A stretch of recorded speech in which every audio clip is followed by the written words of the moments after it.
मंगलम भगवान वीरो मंगलम गौतमो गणी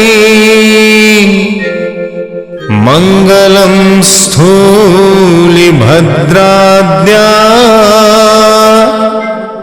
जैन धर्मोस्तु मंगलम मंगलम मतिमान भिक्षु मंगलम भारमल्लक मंगलम राय चंद्राद्या मंगलम तुलसी गुरु महाप्रज्ञोस्तु मंगलम महाश्रमणोस्तु मंगलम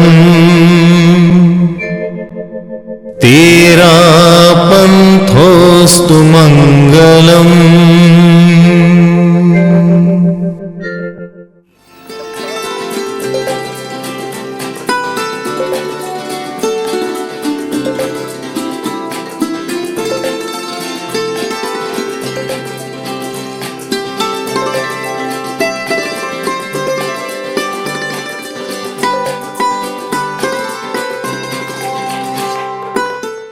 मंदिरम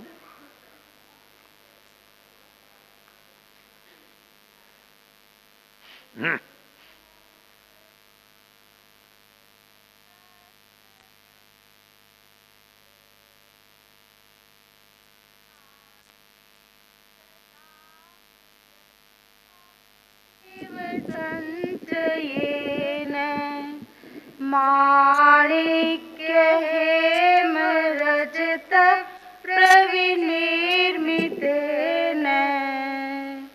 शालत्रयेण भगवन्नभितो विभासि शालत्रयेण भगवन्नभितो विभासि दिव्यस्रजोज्जिनमत्रिदशादिपाना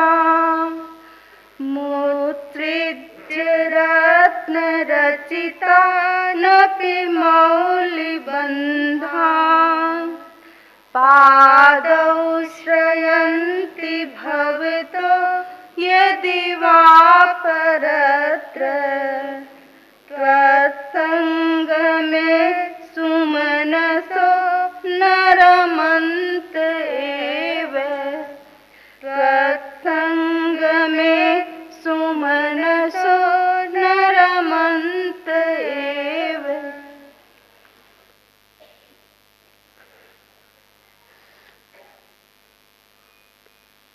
जहाँ तीर्थंकर प्रवचन करते हैं, समवसरण की रचना होती है, वहाँ कोट होते हैं, 3 कोट, और मध्य में समवसरण होता है। तो आचार्य कल्पना कर रहे हैं कि ये 3 कोट क्यों, और वह भी एक माणिक्य से निर्मित होता है, एक सोने से निर्मित होता है, एक चांदी से निर्मित होता है। ये क्यों? तो फिर भीतर में गए और उसे समझने का प्रयत्न किया, और उन्होंने कहा कि ये 3 कोट जो है, ये हमें स्थूल रूप में तो 3 कोट दिखाई दे रहे हैं, माणिक्य, सोने और चांदी का। वास्तव में ये नहीं है।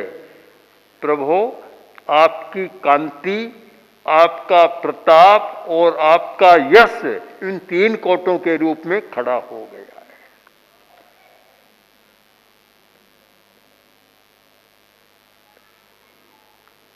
इतना आपका यश है जो श्वेत चांदी की तरह चमक रहा है। आपका इतना प्रताप है, इतना जो सोने की तरह चमक रहा है, अरुणिम रंग सोने की तरह चमक रहा है, और आपकी इतनी कांति है कि वह माणिक्य की भांति चमक रही है। तो ये 3 कोट है, ये तो एक प्रतीक है। वास्तव में आपके कांति, प्रताप और यश ने एक रूप धारण कर लिया, और जो आपने 3 लोक में जो कुछ फैलाया दिया, वे सारे पिंडित हो गए हैं, पिंडीभूत होकर, एकत्रित होकर, और ये कांति और प्रताप और यश के कोट बना दिए हैं।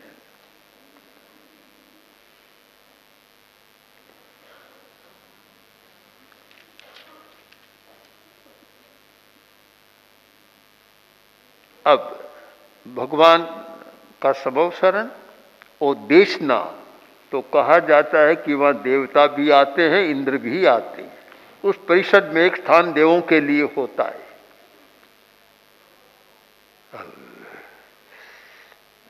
पता नहीं दिखाई देते थे या नहीं, पर आते बहुत थे। हम लोग रतनगढ़ में अक्षय तृतीया के अवसर पर थे, तो एक भाई आया और बोला कि आज एक भूल हो गई। क्या? कि मुझे एक आभास हुआ है, किसी ने बताया है कि एक दिव्य आत्मा, उसने कालूगणी का नाम लिया है, किसी का लिया, कि वे यहाँ आना चाहते थे, पर उन्होंने कहा कि मेरे लिए कोई स्थान ही खाली नहीं रखा, मैं आकर कहाँ बैठूंगा। फिर आते हैं, अब वे दिखाई देते या नहीं ये पता करना बड़ा कठिन काम हो रहा है। और हो सकता है कि प्रकट आते हो भगवान के समव शरण में, किंतु देवता आते हैं और आकर आपके चरणार बिंदों में नमस्कार करते हैं।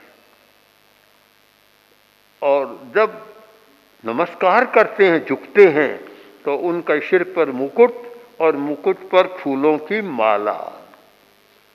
तो जब वे झुकते हैं तो वे फूलों की माला उस मुकुट को छोड़कर और आपके चरणों में आ जाती है। ऐसा क्यों होता है? ऐसा क्यों? कवि की कल्पना है, बहुत सुंदर कल्पना, कि ये बहुत स्वाभाविक बात है। क्यों? कि जो सुमनस होता है वह आपको छोड़कर दूसरी जगह कहाँ रहेगा। सुमन अच्छे मन वाला विद्वान, सुमन माने विद्वान, सुमन माने जिसका मन बहुत पवित्र है। सुमन का एक संस्कृत में अर्थ है फूल, पुष्प।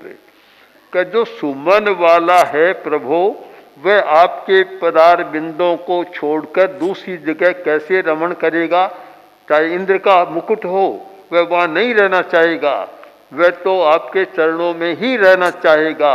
इसलिए वह पुष्प की माला है, उस मुकुट को छोड़कर, इंद्र के मुकुट को छोड़कर और आपके चरणों में आ जाती है।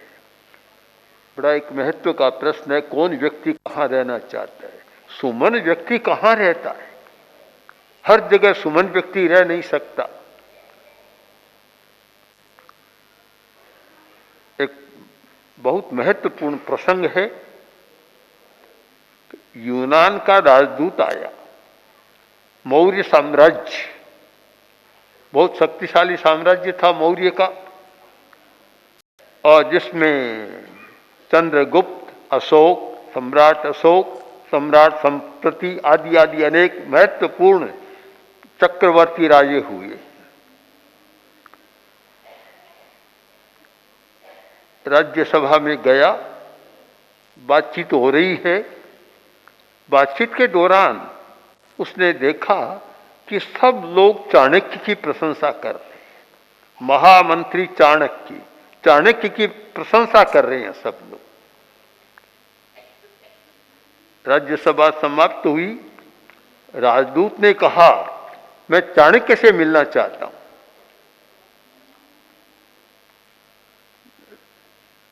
बता दिया लोगों ने कि गंगा के किनारे वहां चले जाओ और महामंत्री तुमको मिल जाएगा। वह पता पूछकर गंगा के किनारे, निर्दिष्ट किनारे पर गया तो आगे जाकर किनारे पर देखा एक लंबा चौड़ा आदमी, दिल डोल का बड़ा कट का आदमी गंगा के किनारे स्नान कर रहा है। स्नान किया और स्नान करने के बाद अपने कपड़ा धो रहा है। यूनान का राजदूत उसके पास जाकर बोला, भैया मुझे बताओ कि यहाँ महामत्य चाणक्य कहाँ रहते हैं? लोगों ने बताया कि गंगा के किनारे पर रहते हैं। किस स्थान पर है? उनका कौन सा भवन है, प्रासाद है, महल है, मुझे बताओ।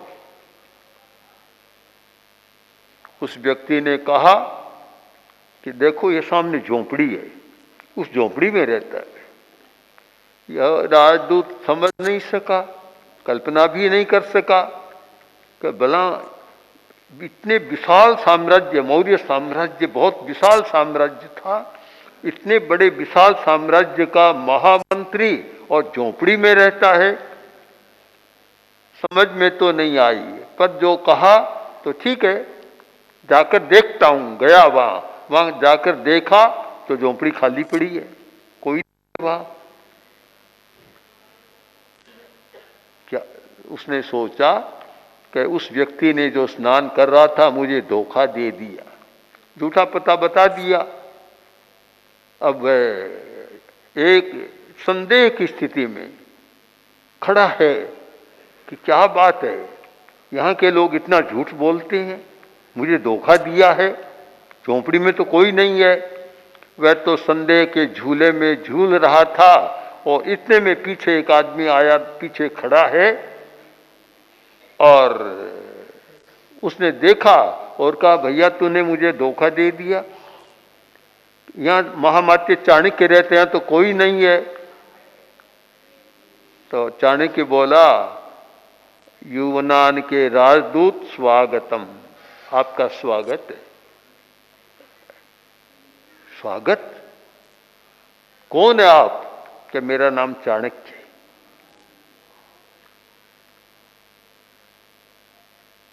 समझ नहीं रहा है, दिमाग काम नहीं कर रहा है, कल्पना भी नहीं कर रहा है कि इतने बड़े साम्राज्य का महामंत्री इस झोंपड़ी में रहता है। मुद्रा राक्षस में बहुत सुंदर वर्णन किया गया है, उपल सकल में तत्। वहां क्या है कि उस झोंपड़ी में थोड़ी छाने पड़ी हैं अग्नि जलाने के लिए, थोड़े पत्थर पड़े हैं, थोड़ी कागज पड़े हैं, बस ये झोंपड़ी में है। क्या आप सचमुच चाणक्य हैं? कहा मेरा नाम चाणक्य है। आइए बैठिए। बैठे। अब क्या बैठे, वह तो एकदम विक्षिप्त सा हो गया, कुछ समझ नहीं पा रहा है, दिमाग भी काम नहीं कर रहा है। बोला, महामत्य सचमुच आप चाणक्य है? कहा चाणक्य है मेरा नाम। तो फिर आप इस झोंपड़ी में रहते हैं, इतना बड़ा साम्राज्य, आपका तो कोई बड़ा महल होना चाहिए था, और आप इस झोंपड़ी में रह रहे हैं। चाणक्य बोला कि हम लोग प्रजा की सेवा के लिए हैं, महलों में रहने के लिए नहीं। अगर मैं महल में रहूंगा तो प्रजा झोंपड़ी में रहेगी, और मैं झोंपड़ी में रहूंगा तो प्रजा महलों में रहेगी, अच्छे भवनों में रहेगी। मैं प्रजा को सुखी देखना चाहता हूं, प्रजा सुविधा में रहे, मैं सुविधा में न रहूं।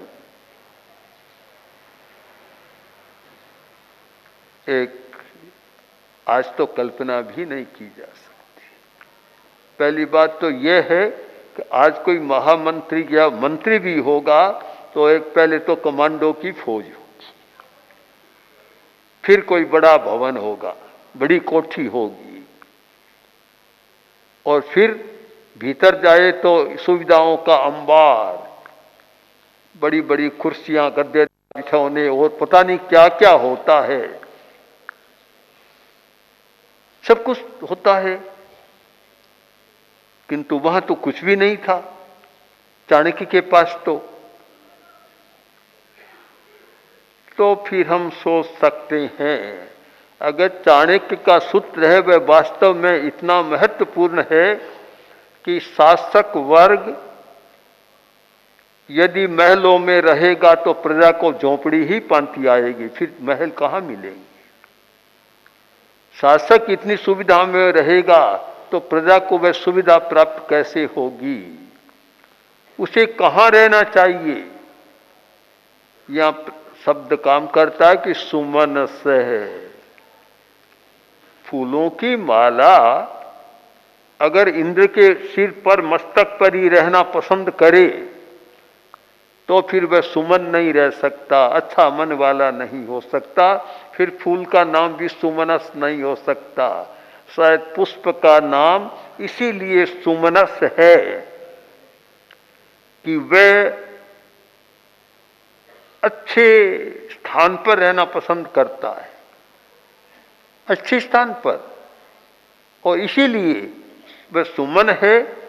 तो प्रभु इंद्र के मस्तक को छोड़कर, मुकुट को छोड़कर, मस्तक पर मुकुट और मुकुट पर माला, उस मुकुट को, इंद्र के मस्तिष्क के मुकुट को छोड़कर और आपके चरणों में आ गया है। ऐसा लगता है कि महलों को छोड़कर झोंपड़ी में आ गया है और वह यहां रहना चाहता है। अब पार्श्व के चरण तो धूल में ही थे, धूली पर या आसन पर या ज्यादा से ज्यादा सिंहासन जिसको कहते हैं वह भी शिलापट्ट है, स्फटिक का शिलापट्ट है, स्फटिक पर, इस पर रहते हैं। और कहाँ इंद्र का वह मुकुट पता नहीं कितना मूल्यवान होता होगा, तो उसे छोड़कर, क्योंकि वह सुमनस है। एक की बात है कि रत्नों से खचित मौली बंद को छोड़कर और चरणों में आना, धूली के पास या शिलापट्ट के पास आना, यह सूचना दे रहा है कि अगर आपको अच्छा मन रखना है तो महलों में रहने की बात न सोचे, बड़े स्थानों पर रहने की बात न सोचे, धरती पर रहने की बात सोचे। जो व्यक्ति धरती से लगा हुआ है वह बहुत काम कर सकता है। जो सदा महलों में ही रहता है वह सुविधा भोग सकता है पर प्रजा को कभी सुखी नहीं बना सकता। अगर प्रजा सुखी रहे, जनता सुखी रहे, यह लक्ष्य है, तो उन महलों को, सुविधाओं को छोड़कर झोंपड़ी में जाना होगा, सुमनस बनना होगा। मन अच्छा नहीं है, सुमन नहीं है, तो फिर वे झोंपड़ी को छोड़कर महलों में, सुविधाओं में रहेगा। एक सामाजिक स्थिति, एक शाश्वत सच्चाई आचार्य ने प्रकट की है। बड़ी सच्चाई है ये कि अगर हमारा शासक वर्ग भी सुविधावादी बन गया, सुविधा का भोग करेगा, बड़े से बड़ा प्रयोग करेगा पदार्थों का, तो फिर वह प्रजा के सुख की बात सोच नहीं सकता। वह तो यही सोचता है कि सब ऐसे बने, सोचते हैं लोग कि सब करोड़पति बन जाएं, हम भी सुविधा भोग रहे हैं, वे भी सुविधा भोगें, किंतु यह नहीं देखते कि ये करोड़पति बनकर करोड़ों को कितना भूखा मार देते हैं, कितना भूख में ले जाते हैं, इस बात पर ध्यान नहीं देते। तो एक हम इस सूत्र को पकड़ें, यह धर्म का सूत्र चाहे राजनीति का सूत्र।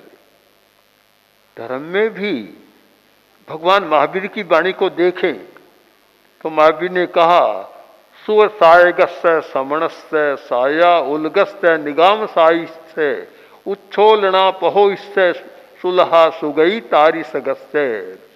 उस साधु की गति अच्छी नहीं होती, साधु तो बन गया पर उसकी गति अच्छी नहीं होती, सुलभ नहीं है अच्छी गति। क्यों कि सुसायगस्य, हमेशा देखता बस आराम से रहूं, सुख सुविधा मिले, आराम से बैठा रहूं, कोई श्रम नहीं करना पड़े, कोई काम नहीं करना पड़े, आनंद भोगता रहूं, निरंतर सुख सुविधा की चाह करता है और खाया पिया और मजे में 2-3 घंटा खूंटी तान कर सो गए, मजे में आराम बस है। इधर तो खूब सुविधा भोगो और इधर खूब मजे में मुफ्त का आहार पानी मिलता है। गृहस्थ के घर जाते हैं सीधा मिलता है, लोग भक्ति से देते हैं और फिर 2-3 घंटा मजे में सोए रहो।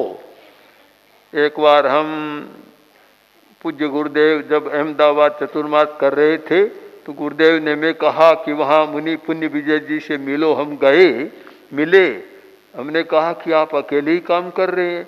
बोले कि क्या करूं, मेरे पास कोई आता है तो मैं तो आहार करते ही 10 मिनट में काम में लग जाता हूं, और वे 3-3 घंटा विश्राम करते हैं तो कैसे मेरा पार पड़ेगा, साथ निभेगा नहीं।